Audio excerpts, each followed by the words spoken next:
You know what it is? I don't really like to do transfer stories until they seem a bit more confirmed in it. I don't want to do this whole, yeah, transfer this and every day, yeah, this guy said this and that guy said that. But it feels like this Kepa to Arsenal thing is kind of, like it seems kind of solidified, innit? So I feel like this is a real, very clever signing from Arsenal and Arteta. I feel like it's a Premier League proven player. You have to remember, a couple of years ago, he was the most expensive goalkeeper in the world. So he's obviously, his talent is there for everyone to kind of see, and it's obviously rated highly in the football world. We've seen him for a couple of years in the Premier League. He hasn't really hit the heights, but he's been quite consistent for the last year and a half at least. £5 million. Chelsea have taken a massive loss on him. And it's a very clever signing, I feel. Young goalkeeper, rated highly. He's obviously got quality. And there's no way he's coming to Arsenal to, not just to sit on the bench, but I feel like he knows he's not number one.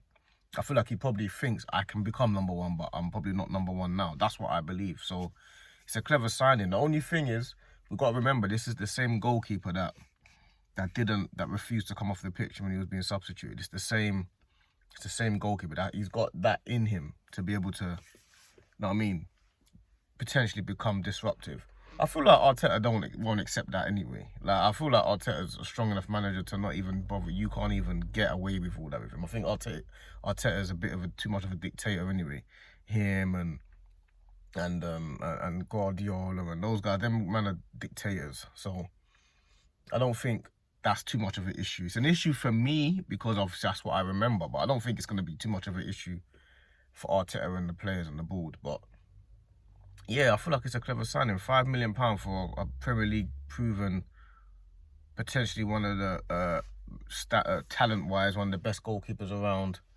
I don't see, there's nothing I'm looking bad about this deal. It's a real clever deal. It's about time Arsenal started doing some shrewd business that makes sense to me. You know what I'm saying? I'm not really interested in we're taking Chelsea's, what is it? You're taking Chelsea's dead wood and this. I'm not really bothered about that. And all I care about is what makes sense to our club. Because he's probably, if he was at Chelsea now, he's probably the best goalkeeper there still. I know he had a bad time there, but he's probably the best goalkeeper now. So, and I heard he's taken a wage cut from 150,000 to 75,000. So, for him to take a wage cut means he obviously wants to come to Arsenal. And not only does he want to come to Arsenal, he probably settled in England. You know what I'm saying? He's around. He's been at Chelsea for a bit, so he probably has a house there or a house in London. So yeah, to make this signing makes perfect sense to me. Makes perfect sense. Like, as far as I'm concerned, it needs to. Bloody hell, this signing is going mad on my. Oh my god, whew, Jesus, scared the life out of me. But scared the life out of me, bro.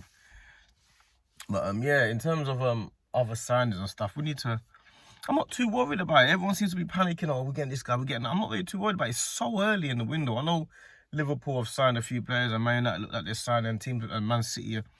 Everyone's panicking a little bit too much for me. I feel like it's just things are going to happen. And if we're going for the signings that we're looking at for real, like the Rodrigos and those guys, and maybe the Seskos or the Yokeres, those signings are big money. They're going to take a little while. Because if you're going for players like Rodrigo, believe me, if Rodrigo's on the market, there's plenty of teams going for him. And it's a big signing, and he's weighing up his options, and they've got the Club World Cup, Real Madrid, and there's a lot going on. So it's not as simple as, yeah, we need to hurry up. Like, it's not that simple. So I feel like we need to get the shrewd ones in now. Re-signing Gabriel for contract, that's a major deal for me. That's what we have to start working on those. He rejected Saudi Arabia. So we have to start working on those type of deals. Re-signing Partey, that needs to be done. If we can, the Zubimendi, obviously he had the UEFA Nations League yesterday. Zubimendi needs to if we can wrap that up, then it's like, okay, we're starting to move forward. But there's still things happening in the football world. So it's not as simple as, yeah, get this, get that done, because Zubimendi's still playing football.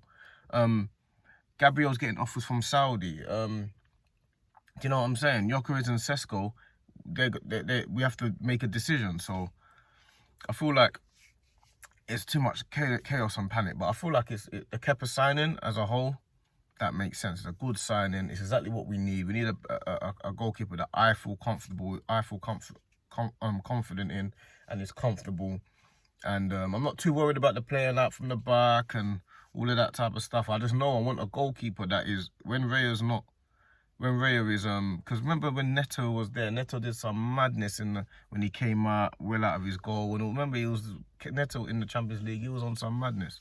So I need it to just have a solidified keeper that I'm comfortable with, and I feel like Kepa is that, and he's young as well, so he's gonna wanna prove his point. So yeah, that's my thoughts on the Kepa to Arsenal. £5 million, you can't go wrong with 5 million for a goalkeeper that was one of the most expensive a few years ago. He gets his form back, he starts playing well again. You've got one of the best goalkeepers in the league in your team as a youngster. So that's my thoughts on Kepa to Arsenal.